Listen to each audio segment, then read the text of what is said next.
Gracias a ustedes. ¿Esperabas que te lo sancionaran o no? Y la verdad que la esperanza es lo último que se pierde y es un proyecto que se presentó 2 veces en este periodo de 4 años. Cada 2 años los proyectos van a archivo automáticamente por no haber sido tratados. Y bueno, en este caso el proyecto por segunda vez había conseguido un despacho en la Comisión de Desarrollo Social del Consejo.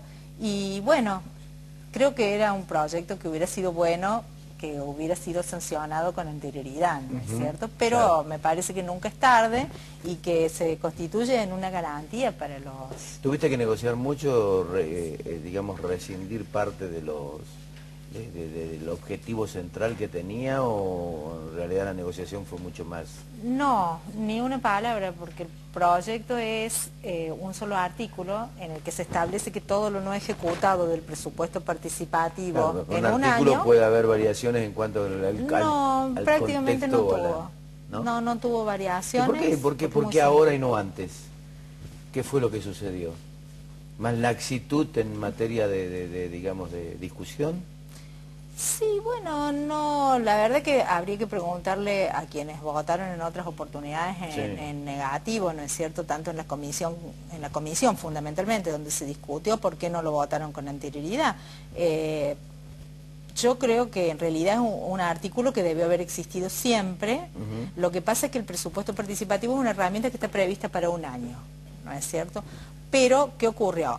Empezó a haber incumplimientos en ese año de los proyectos votados en presupuesto participativo. Entonces, ¿qué pasaba? Cada vez que nosotros analizábamos y el presupuesto general de gastos y recursos de la administración municipal, en las audiencias públicas era un desfile de gente que había participado en el presupuesto participativo y que nos pedía que esa obra, por favor, la incluyéramos en el presupuesto general, porque si no, se cae lo que no está en el presupuesto general.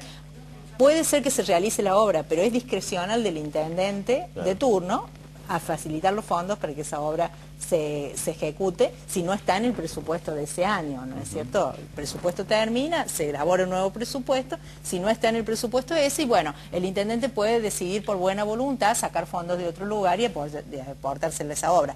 Pero si no está en principio, la obra es como que se cae. Entonces, después de todo el esfuerzo de participación de la ciudadanía, resulta que esa participación se veía como desalentada, ¿no es cierto? Entonces, cada vez que tratamos el presupuesto general, era un desfilar de gente reclamando, ¿no es cierto?, que coloquemos esto, los que quedaban incumplidos, en el presupuesto general. En definitiva, este artículo se constituye en una garantía. Si el presupuesto participativo se cumple en el año, es inocuo en el presupuesto siguiente, pero los proyectos incumplidos, ya sean obras o presupuestos o proyectos que pueden ser culturales, pueden ser deportivos, pueden ser lo que la comunidad haya votado, quedan incumplidos, que se incorporen al presupuesto siguiente, es una garantía para la participación ciudadana, ¿no? ¿Qué va a pasar con los monotributistas? El tema de la pelea ahora del con Giacomino. Y un poco lo habíamos explicado, Ricardo, en otra oportunidad, ¿no es cierto? Bueno, el intendente Giacomino había al principio de su gestión enviado una ordenanza, le limitaba la posibilidad de nombrar, en realidad de realizar contratos nuevos, ¿no es cierto? Tanto de artículo 8 como de artículo 9, que son locación de obras y servicios. Ahora, excluía de esa prohibición a quienes estaban destinados a salud y educación. O sea que lo que sean monotributos en el ámbito de salud y educación, yo no entiendo por qué existen, porque él estaba facultado a contratar en las áreas de salud y educación. Entonces debió haber contratado, ¿no es cierto? Entonces el conflicto que hoy está habiendo en los hospitales por la gente de salud, es el incumplimiento de... Es el incumplimiento mismo de la excepción de la ordenanza, de lo que lo facultaba la misma ordenanza. Entonces yo la verdad que eso mucho no entiendo. Por eso yo presenté un pedido de informe, porque la idea es saber dónde están, quiénes son y hace cuánto que están trabajando, ¿no es cierto?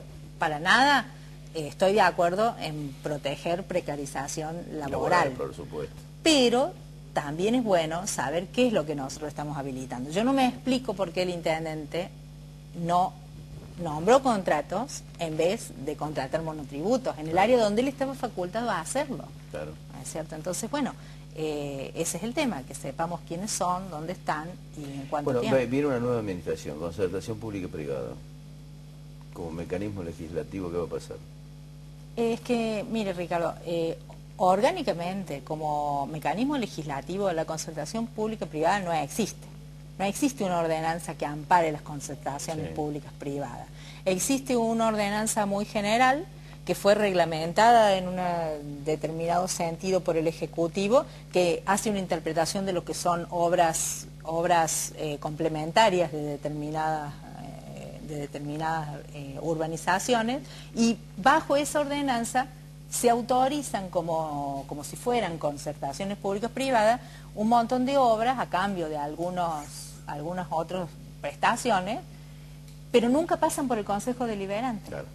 Entonces, la verdad que no existe como instrumento legislativo, no hay una ordenanza que rija las concertaciones públicas privadas. Dejan un gran manto de sospecha. Y sí, son facultativas del Ejecutivo, son de negociaciones que se realizan, evidentemente, en cierta forma, a puertas cerradas, ¿no es cierto? No tienen un mecanismo legislativo, no tienen un mecanismo de audiencias públicas, no tienen un mecanismo de consulta a los vecinos, y ni tienen un mecanismo de legitimación, ¿no? ¿Futuro de Graciela Treve, político? Bueno, vamos a ver, me parece que es interesante la actividad política, me parece que vale la pena devolver a la sociedad lo que uno ha recogido de experiencia, y bueno, veremos, nosotros seguiremos trabajando hasta el 10 de diciembre en el lugar donde estamos y donde corresponde. Por eso es que seguimos trabajando con ese proyecto de presupuesto participativo y otros proyectos que tenemos, y bueno, veremos, siempre hay alguna posibilidad de trabajar, y bueno, y además, en el caso mío particular, bueno, yo tengo una actividad privada, Claro, ¿no es cierto?, claro. propia, o Claro. sea que nunca dejó de existir y nunca la dejé de ejercer, así que, bueno, en la medida en que haya alguna posibilidad de trabajar en la parte pública, siempre a uno le interesa, ¿no es cierto?, y siempre que concuerde con la línea que uno tiene en función de sus convicciones, ¿no es cierto?, por supuesto. Gracias, muchas gracias por venir. No es nada, gracias a vos. Señores, nos vamos. Esto ha sido Objetivos, y a pedido especial de Néstor Sargiotto, que decimos que es la otra forma de ver la economía, pero me pide que le agregue con humor. Hasta el próximo sábado.